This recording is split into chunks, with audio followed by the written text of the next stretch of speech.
par votre militantisme. Attendez un instant. Suivez-moi très bien. Oui, allez-y, président. Suivez-moi très bien. Oui. Si vous voulez servir le vice-premier ministre Bemba, moi à votre place, même si Mbindoulé a profité du fait que il devrait intervenir pour poser la question au ministre Paloukou, vous devriez rester dans votre tête avec la conclusion que j'ai même répétée après son intervention. Oui, nous attendons le travail de la commission, un point, un trait.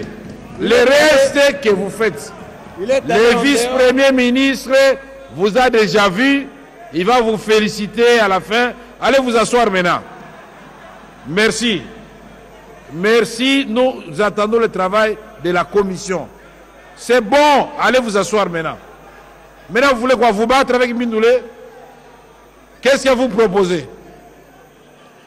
Je vous dis que la conclusion, on ne vous entend pas, j'ai coupé le micro. J'ai dit la conclusion, nous attendons le travail de la commission aménagement du territoire. Merci. Merci, on vous applaudit. Applaudissez notre ami. Alors, continuez.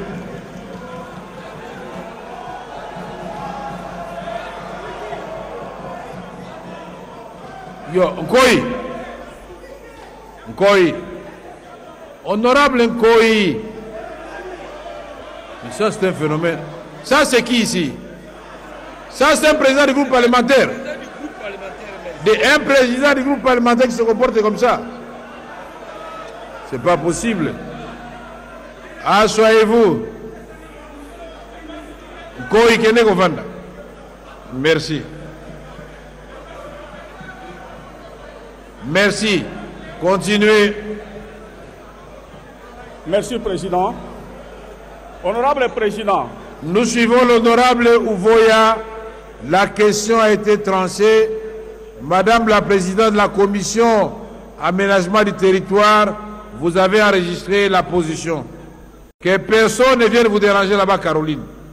Asseyez-vous. Et monsieur là-bas, qu'est-ce que vous êtes allé faire là-bas? Vous deux, qu'est-ce que vous faites là-bas? Asseyez-vous. Asseyez-vous, s'il vous plaît. Vous avez la parole. Merci, Président. Je disais que les vocables transbordement dont il est ici question est un régime douanier universellement reconnu par l'Organisation mondiale du commerce et l'Organisation mondiale de douane. En République démocratique du Congo, le transbordement est un régime douanier consacré par l'ordonnance loi numéro 010/002 du 20 août 2010 portant code de douane à son article 182.1.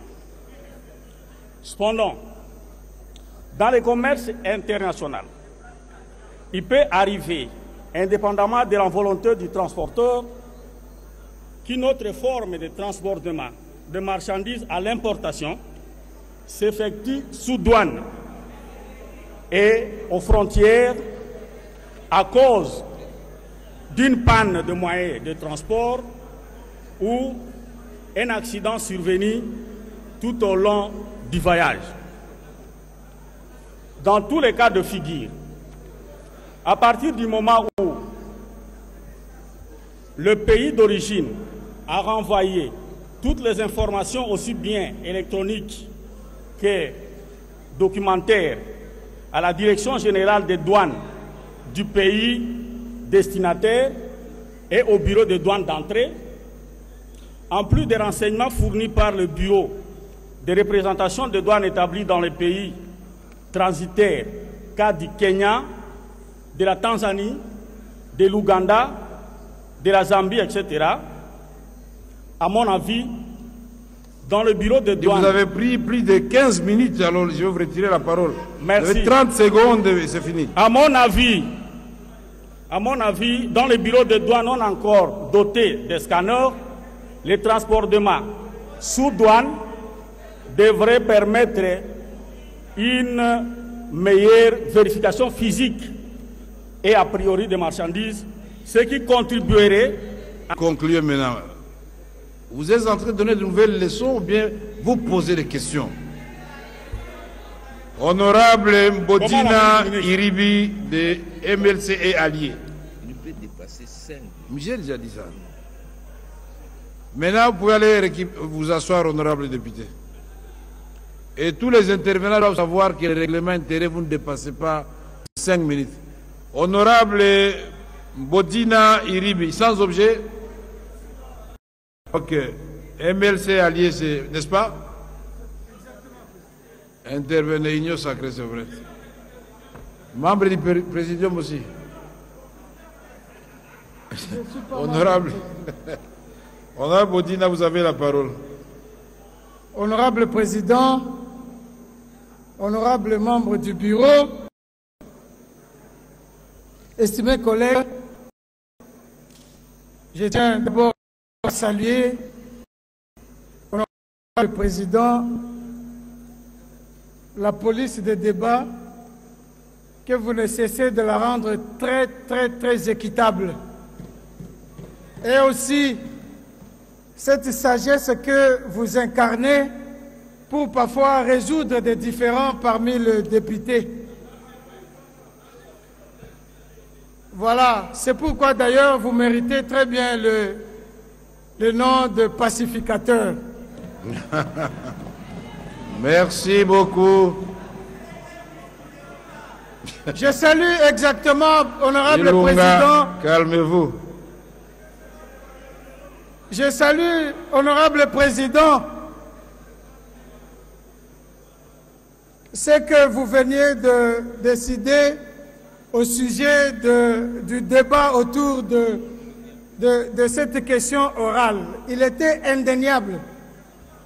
Évidemment, nous saluons la qualité des réponses réservées par le ministre, qui est l'un des ministres les plus appliqués parmi nos ministres. Mais la question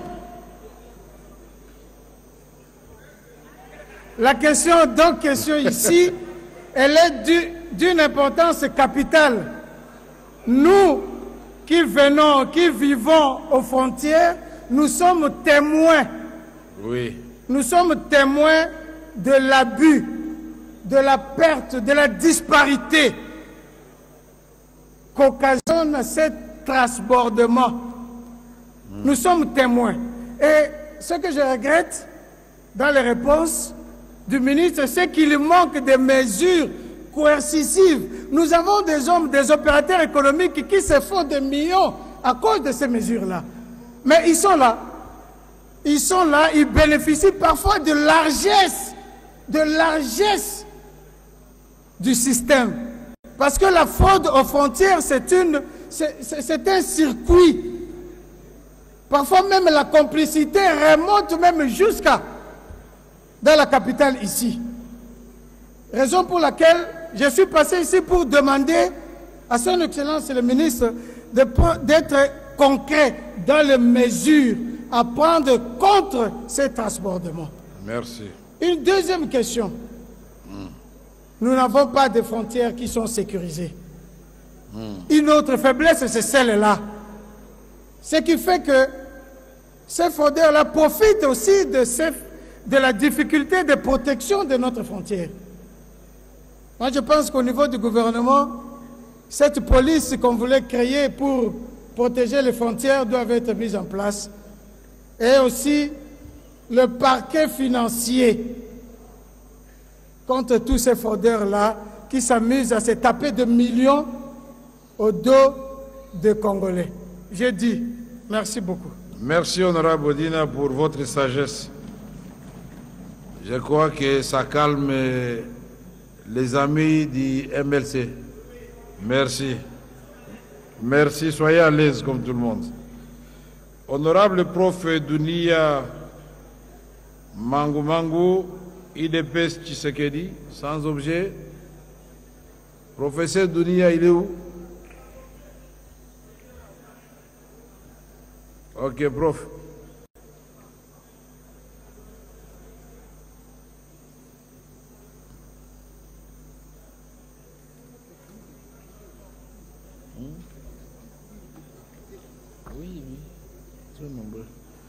Honorable Donia, prof, vous avez la parole. Merci beaucoup pour la parole, Monsieur le Président de l'Assemblée nationale. Honorable Président de l'Assemblée nationale, honorables membres du bureau, honorables députés, chers collègues, le transbordement vient d'être présenté ici comme un crime, comme une infraction, alors que c'est un régime douanier qui est réglementé dans le code douanier de la République démocratique du Congo et dans beaucoup d'autres pays. Nous avons défini le transbordement en des termes techniques. Permettez-moi de vous définir le transbordement en français facile. Lorsque vous entrez à l'Internet, vous allez trouver que le transbordement, c'est juste une activité qui consiste au changement des moyens de transport des marchandises importées sous contrôle de la douane, dans les ressorts d'un bureau de douane qui constitue à la fois le bureau d'entrée et le bureau de sortie. Ça, c'est une interprétation facile qui ne demande pas beaucoup de spécialisation. Donc ici, nous avons affaire à un moyen de transport qu'on a changé pour plusieurs raisons. Nous avons fait des recherches sur la question, Monsieur le Président de l'Assemblée nationale. Nous avons constaté que les importateurs congolais recourent plusieurs fois aux véhicules étrangers. Et les propriétaires de ces véhicules étrangers refusent souvent que ces véhicules-là entrent sur le territoire national congolais pour plusieurs raisons. Première raison, des tracasseries administratives. Deuxième raison, l'insécurité qui règne au pays. Troisième raison, l'incertitude concernant le jour de dédouanement de la marchandise.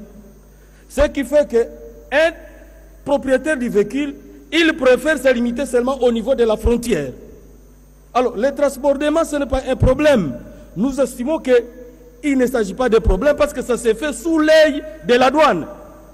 Je pense à mon humble avis qu'il reviendrait au gouvernement de renforcer les mesures de contrôle au niveau de la douane pendant le moment de transbordement. Mais interdire le transbordement, c'est faire souffrir la population. C'est faire souffrir la population. C'est interdit d'après ce que nous avons ici.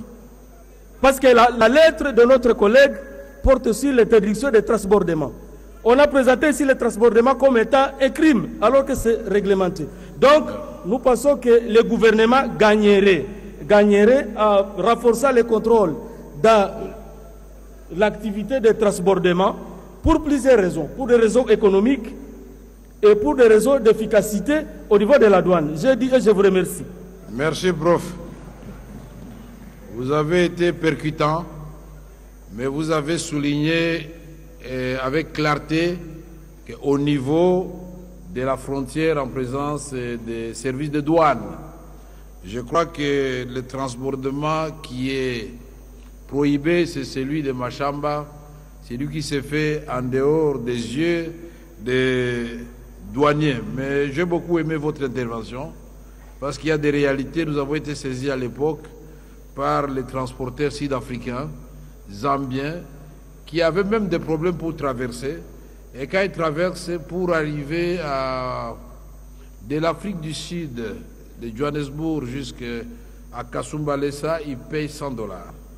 Mais de Kasumbalesa jusqu'à Kolwezi, ils payent plus de $800. Plus de $800. Donc il y a plusieurs raisons. Le ministre va aborder toutes ces questions puisque nous ne devons pas non plus nous prévaloir de nos propres turpitudes. Il faut, comme il a dit, une cure de cheval. Il faut assainir notre économie. Il faut regarder notre politique fiscale. Il y a concurrence avec les pays voisins. S'ils ne peuvent pas trouver gain de cause chez nous, bénéfice, mais ils vont ailleurs. Alors je crois que le ministre en tiendra compte dans sa réponse. Merci, prof. Dunia, de nous avoir rappelé cela. Le groupe parlementaire Bonne Gouvernance, honorable Valentin Ngandou.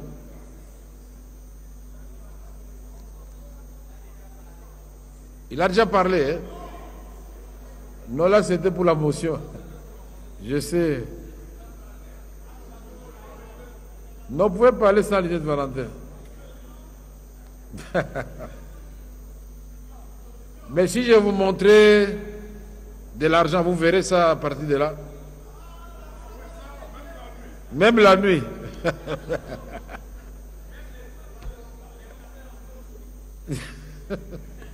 Honorable Valentin, vous avez la parole. Merci bien, Honorable Président, pour la parole. Honorable Président, merci d'abord d'être revenu à notre demande, Oui, celle vous avez de gain de mener cause. ce débat démocratique, et vous sentez que la plénière est apaisée à partir de cet instant-là. Merci. Merci bien, Honorable Président. Merci. Honorable Président, j'ai une préoccupation. Lorsque j'ai reçu la documentation hier, j'ai essayé de parcourir le programme du gouvernement. Et dans ce programme du gouvernement, il est demandé au ministre du Commerce extérieur de lutter contre le fractionnement à l'importation.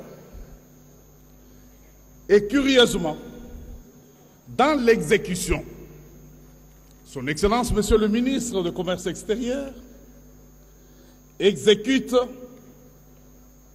ou lutte contre les transbordements. Alors, je me suis posé une seule question. Le programme du gouvernement, Honorable Président, j'estime que vous l'avez et vous en avez bonne souvenance et vous n'allez pas me contredire. Mais le programme du gouvernement de la République, celui que nous devrions évaluer ici, quant à l'exécution, recommande au ministre du Commerce extérieur de lutter contre les fractionnements et non contre les transbordements. Et lorsque je vis la question parlant de l'interdiction des transbordements, je me suis dit qu'il y a un programme et qu'il y a un problème. Et donc, la question est de savoir, Honorable Président, demandez pour moi au ministre du Commerce extérieur quel est le programme qu'il exécute au gouvernement. Est-ce le programme que nous avions adopté ici ou il en a un autre? Parce que nous ne pouvons pas accepter d'avoir une feuille de route dont le programme du gouvernement, c'est la feuille de route, chers collègues.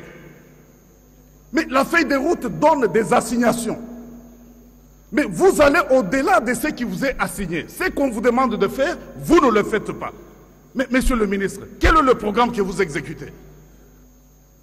Le programme de quel gouvernement? Et ça, c'est extrêmement grave. Voilà pourquoi j'étais intervenu pour demander à ce que vous puissiez autoriser le débat. Merci beaucoup. Deuxième préoccupation, Honorable Président. Encore une minute. Hein? Oui, c'est de rester dans la conformité des textes et lois de la République. Il y a l'ordonnance, loi numéro 10/00D de 2010, soit du 20 août, qui prescrit les transbordements comme le régime douanier. Et cela devrait être respecté en tant que tel, ce qui n'est pas le cas au ministère du Commerce extérieur. Voilà pourquoi je peux recommander, tout en remerciant l'initiateur de cette question orale avec débat, je peux lui recommander de transformer même cette question en une interpellation pour que beaucoup de lueurs soient faites. Je vous remercie. Merci beaucoup, honorable. Honorable Valentin Ngandou. Honorable Clotilde Motita de Ensemble.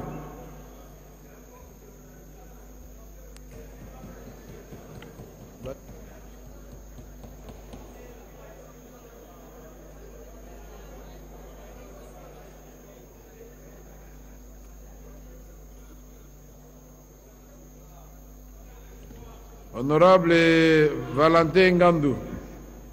Honorable Valentin Ngandou, vous devez savoir que pour arriver à l'interpellation, d'abord vous avez vidé la question et vous réintroduisez peut-être la commission d'enquête et puis interpellation. Ou vous passez directement à l'interpellation. On ne peut pas ici directement, je dis, moi je transforme ma question en interpellation, non. Il faut bien lire les règlements intérieurs. Honorable Clotilde Motita, Madame, vous avez la parole. Merci, Président. Je vous donne exceptionnellement 7 minutes. Pardon? Combien? Vous avez exceptionnellement 7 minutes. Merci, Président. Merci, Président, pour la parole. Tout en louant l'humilité de Son Excellence le ministre, nous vous disons merci d'être présent. Parce que nous nous sentons très humiliés par l'absence des autres ministres. Honorable Président, honorables membres du Bureau, Monsieur le ministre du Commerce extérieur, chers collègues, je vous remercie de me donner l'opportunité de m'exprimer sur une question qui concerne la réglementation du commerce extérieur de notre pays, à savoir l'interdiction du transbordement des marchandises aux frontières lors de l'importation. Avant d'aller plus loin, permettez-moi d'attirer votre attention sur une situation particulièrement préoccupante concernant la gestion de la frontière de Kasumbalesa. Cette frontière stratégique pour le commerce de notre pays et ses voisins a un impact direct sur la province du Haut-Katanga et de ma ville électorale qui est la ville de Lubumbashi, en rapport avec ses recettes. Mais il convient de souligner que la province du Haut-Katanga, qui abrite cette frontière et qui devrait par conséquent bénéficier d'un revenu dû à ces recettes, n'en bénéficie plus. Cet aspect, loin d'être négligeable, engendre des difficultés majeures sur l'économie et l'autonomie de la province du Haut-Katanga. De plus, un autre fait est celui des transporteurs des camions track sur la route Kasumbalesa. Nous sommes tous témoins des conséquences négatives engendrées par les longues files des camions s'étendant sur des kilomètres et immobilisés pendant plusieurs jours en attendant de traverser. Cette situation perturbe non seulement le commerce, mais aussi la mobilité et la vie quotidienne des populations environnantes. Ces camions immobilisés créent de multiples embouteillages et perturbent la circulation, causant des accidents tragiques qui ont coûté déjà la vie à de nombreux passagers. Cela fragilise davantage le commerce dans la province au vu de l'importance de cette route sur la ville de Lubumbashi et de ses environs. Quelle solution le gouvernement propose-t-il pour résoudre cette problématique des longues files des camions à Kasumbalesa et améliorer la fluidité des échanges commerciaux dans cette région stratégique? Honorable Président, honorables membres du Bureau, Monsieur le ministre, chers collègues, s'agissant de la question adressée au ministre du Commerce extérieur sur l'interdiction du transbordement des marchandises aux frontières lors de l'importation, cette mesure soulève des vives inquiétudes parmi les acteurs économiques et la population en général. Si son objectif est de renforcer la traçabilité des marchandises et de protéger l'économie nationale, de lutter contre la fraude douanière, il convient toutefois d'examiner ses impacts sur le terrain. Permettez-moi de poser les questions suivantes. Quelles mesures concrètes ont été mises en place pour garantir que cette interdiction ne ralentisse pas le flux des marchandises et n'entraîne pas une augmentation des coûts pour les importateurs et par conséquent pour les consommateurs finaux? 2. Mécanismes de contrôle et de coordination avec les pays voisins ont été envisagés pour prévenir les conflits frontaliers et les retards dans les opérations commerciales. 3. Existe-t-il une stratégie pour accompagner les petits commerçants et les opérateurs économiques qui pourraient être durement affectés par cette mesure? Au-delà de ces interrogations, je tiens à formuler les recommandations suivantes. 1. Renforcement des infrastructures frontalières. Ici, je parle des frontières et plus particulièrement de la frontière de Kasumbalesa. Investir dans les infrastructures modernes pour faciliter le dédouanement rapide et efficace des marchandises sans compromettre la sécurité et la conformité réglementaire. 2. Dialogue avec les parties prenantes. Et donc ici, mettre en place un cadre de concertation régulier avec les importateurs, les transporteurs et les douanes, afin de recueillir leurs préoccupations et de co-créer des solutions adaptées. 3. Mise en place d'un système de suivi numérique, intégrer des outils technologiques pour assurer la traçabilité des marchandises sans recourir à des procédures lourdes qui peuvent freiner les activités commerciales. 4. Accompagnement des petits commerçants. Prévoir des mesures d'allègement fiscal temporaire ou d'autres incitations pour les petites et moyennes entreprises touchées par cette interdiction. 5. Coopération régionale.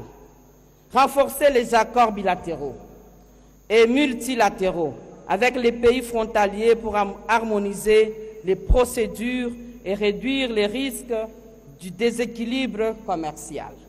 Monsieur le ministre du Commerce extérieur, il est essentiel que cette interdiction, bien qu'établie dans un esprit de protection et d'efficacité économique, soit appliquée de manière équilibrée, avec une attention particulière aux réalités du terrain. Ici, tout particulièrement, les réalités de notre frontière Kasumbalesa. Une mise en œuvre mal préparée risquerait non seulement de nuire aux opérateurs économiques, mais aussi de fragiliser notre position dans le commerce régional. J'espère que vos éclaircissements sur ces points et vos actions futures répondront aux attentes de nos populations et surtout à celles de cette Assemblée. Je vous remercie. Wow. Merci, honorable Clotilde. C'est tout un cours, n'est-ce pas, madame? Merci beaucoup d'avoir posé toutes ces questions au ministre du Commerce extérieur. C'est aussi la question des embouteillages et des gros camions remorques. Il arrive que les transporteurs fassent 3 jours avant d'entrer. Ça, Julien Paloukou va répondre. Félicitations, madame. J'avais raison de vous donner beaucoup de temps. Applaudissez pour madame quand même. Alors, honorable Olive Moudekereza, AAP, sans objet, il ne faut pas suivre son poids, il pèse lourd tel qu'il est là. Merci, honorable président. Merci. Honorable président, honorable membre du bureau, honorable député, chers collègues, nous voudrons également aussi féliciter les ministres du Commerce extérieur. Et les 10 dernières années, on a connu des ministres qui ont valorisé ces secteurs, Yamboussa et Paloukou. Mais ce qu'on vient de parler, en ce qui concerne le transit, vous savez qu'au départ de l'embarquement, il existe les systèmes de transit house to house. Si vous embarquez un conteneur en Chine, on doit dire que ça doit être déporté qu'au Congo à la destination. Vous ne pouvez pas faire un transportement en cours de route.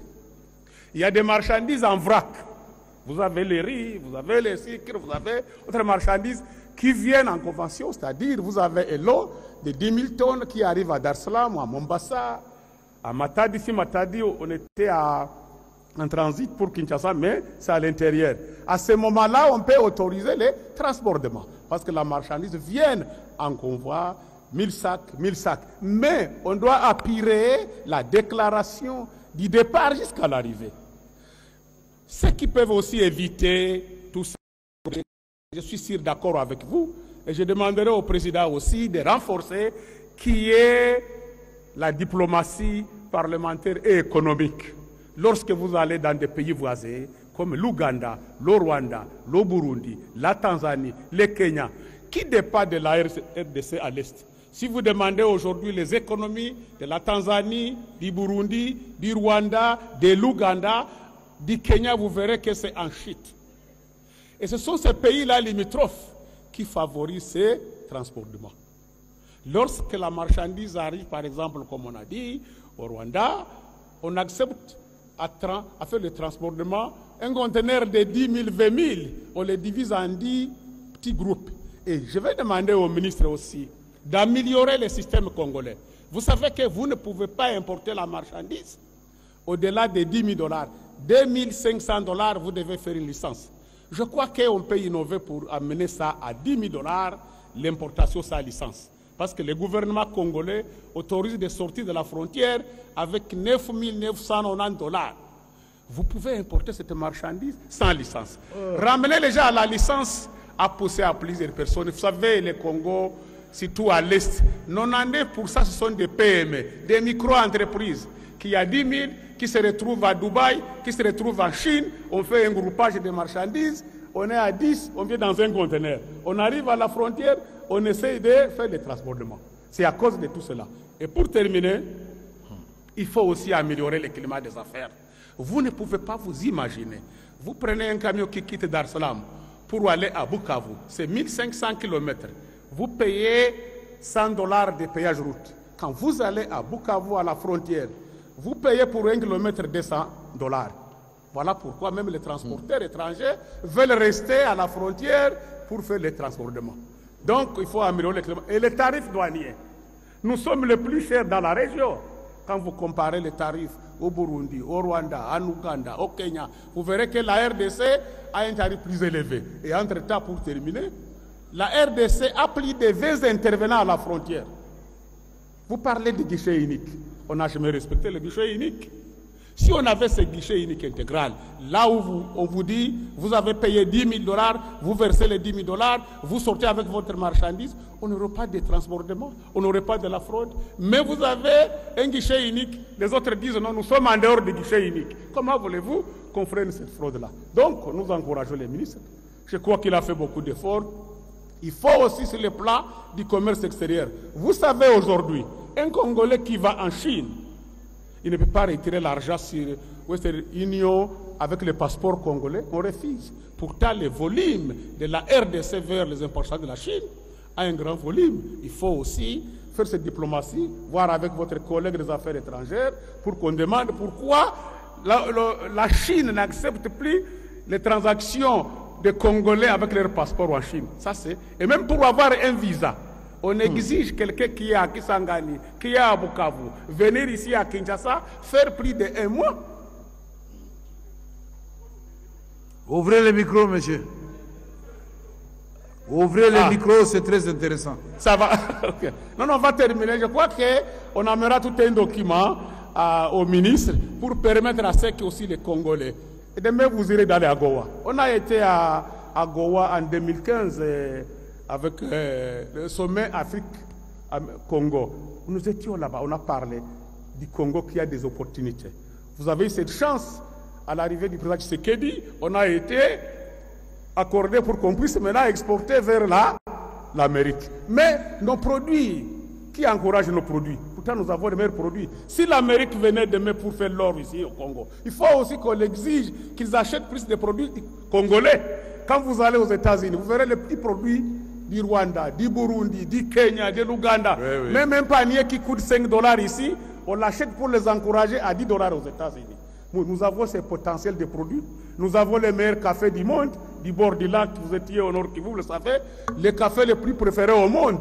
Mais aujourd'hui, nous ne pouvons pas accéder à ce... Il faut promouvoir le commerce extérieur. Il faut accompagner ceux qu'on parle de PME. Sinon, le Congo, va toujours pousser aux gens d'aller vers la fraude, tellement qu'on n'est pas soutenu. Merci, honorable président. Merci beaucoup, honorable Olive Moudekereza. Là, c'est l'expérience qui parle. Il est le président de la FEC Sud Kivu. Donc il vit ça au quotidien.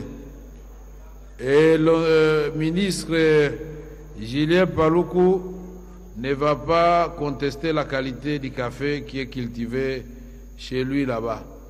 Et même du thé. Et même du blé. Beaucoup de gens ne savent pas que le blé pousse à Lubero. La guerre ici nous fait trop de mal. Le cacao, nous sommes peut-être les premiers exportateurs du cacao, mais qui ne portent pas le nom congolais. Non, c'est très bien. Merci beaucoup, honorable Olive. Et le quoi? Du chanvre. Du chanvre où c'est à Ingende? C'est faux. C'est une jolie qui a dit, c'est pas moi. Bon, quand vous allez vous asseoir. Le cannabis, ce n'est pas mauvais pour la pharmacie. Honorable Iber Furuguta de AAUNC. Il y a Bokato là. Ça, c'est le rapporteur, c'est pas moi.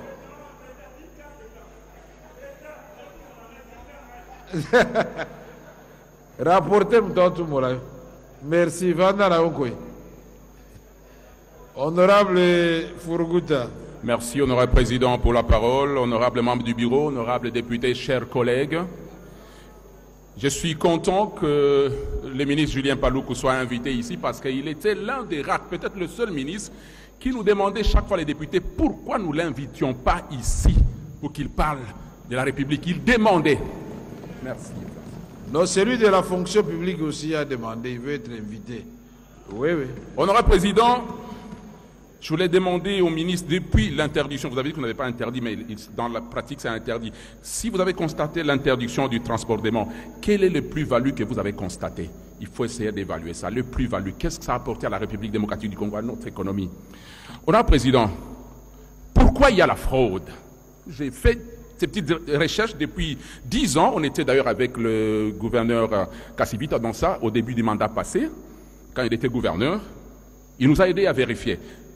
Un conteneur pour entrer au Congo, les Congolais payent 18 000 $ pour passer la douane, mais 6 000 $ pour dédouaner au Rwanda. Comment vous voulez que les Congolais soient encouragés à être honnêtes avec nous? Nous pensons que le gouvernement congolais doit arriver à régler la situation des opérateurs économiques, des importateurs congolais, qui sont visés par les taxes élevées de la République. Ça va nous aider. Honorable président, le commerce, le petit commerce transfrontalier, ça fait vivre des centaines de milliers de familles. Est-ce que la République démocratique du Congo peut au moins protéger ces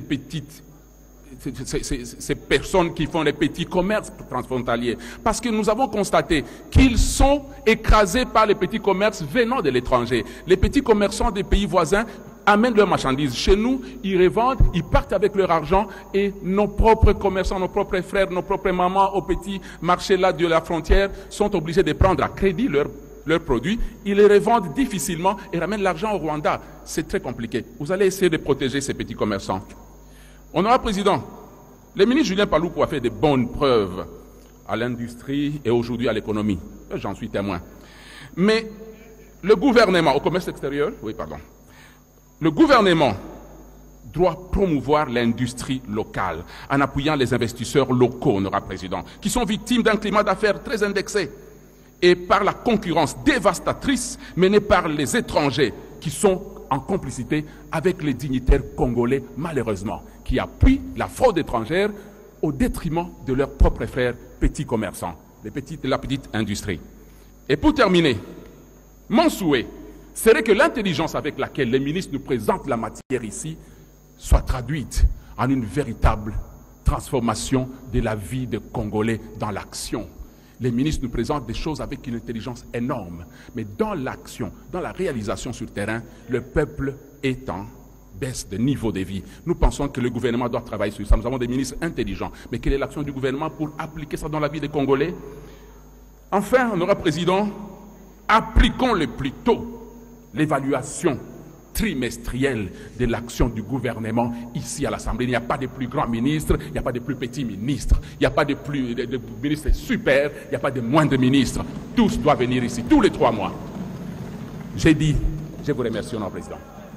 Merci, Honorable Hubert Furguta, pour les questions. Donc, je crois que le ministre Julien Paluku a noté qu'il y a ces petits commerces de dénombrement là, qui attendent les gens qui viennent de l'autre côté. Là, il parlait de Goma et de Bukavu, pour prendre des marchandises à crédit et ramener l'argent de l'autre côté.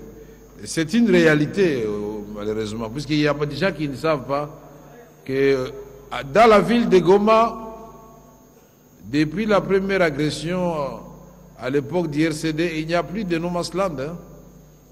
Il y a des maisons, vous avez les salons au Congo et les chambres à coucher au Rwanda. Ce sont des réalités que quand vous êtes assis dans cette salle, vous ne pouvez pas cerner. C'est très sérieux. Donc nous devons avoir des mesures à la fois incitatives, comme l'a dit Olive Mudekereza, puisque l'opérateur économique va aller là où il a plus de facilité. Mais tout cela ne relève pas malheureusement de votre seul ministère.